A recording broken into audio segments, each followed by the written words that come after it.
nga pala si Basti, isang OFW dito sa Pilipinas. Meron tayong pupuntahan, meron tayong dadayuan. Pero manonood lang tayo, may ganap daw dito. Isang championship dito sa lugar na to.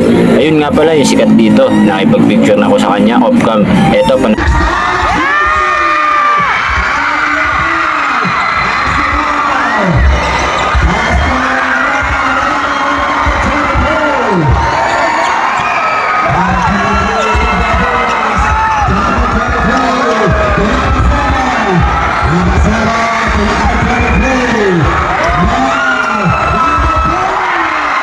dinouble cam ko na nga para makita nyo yung mga local dito. Yung mga local nga pala dito sobrang babait, kaya yun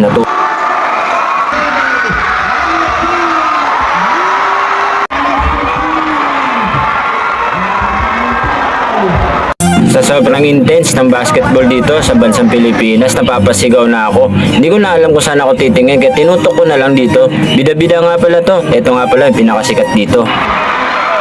Paglandian nga pala ako dyan. Madiskarte talaga yung mga local dito, nagtitinda sa loob. Ang cute lang ng mga local dito, akala nila Koreano ko.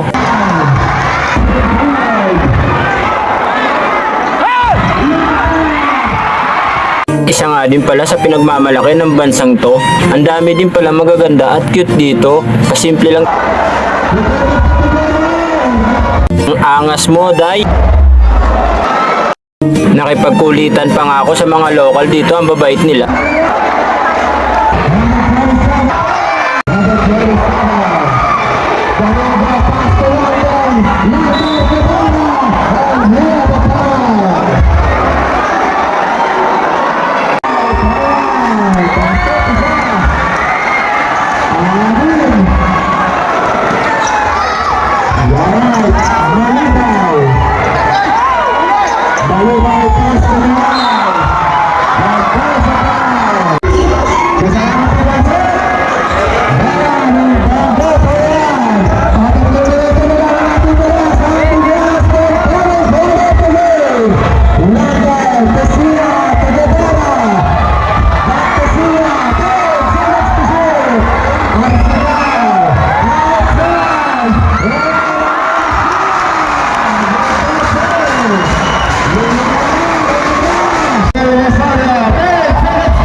Grabe yung amoy, nagkakaamoy putok na silang lahat, amoy pawis na.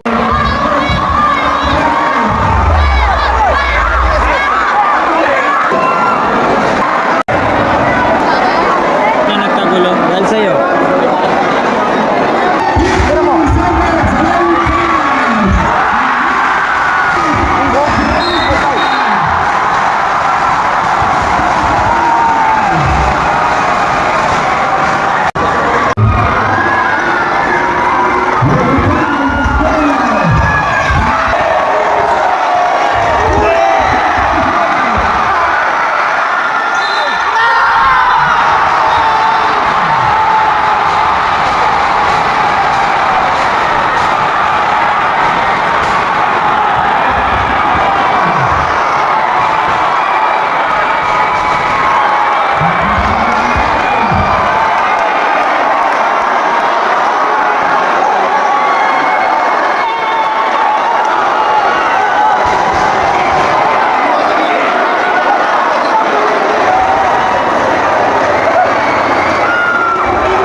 Sobrang ganda ng laban, nagkagulo man, pero by the way, congratulations nga po pala sa Barangay Parnes. Sila nga po pala yung mga nakadila. So pag uwi ko, nagtimpla agad ako ng kape. I love coffee. Coffee lover po ako. Kaya dito sa bansang Pilipinas, pag nagkita tayo, kape agad ang iano mo sa akin at hindi ko tatanggihan yan. So yun, kape-kape muna ako kasi matutulog na ako. By the way, congratulations.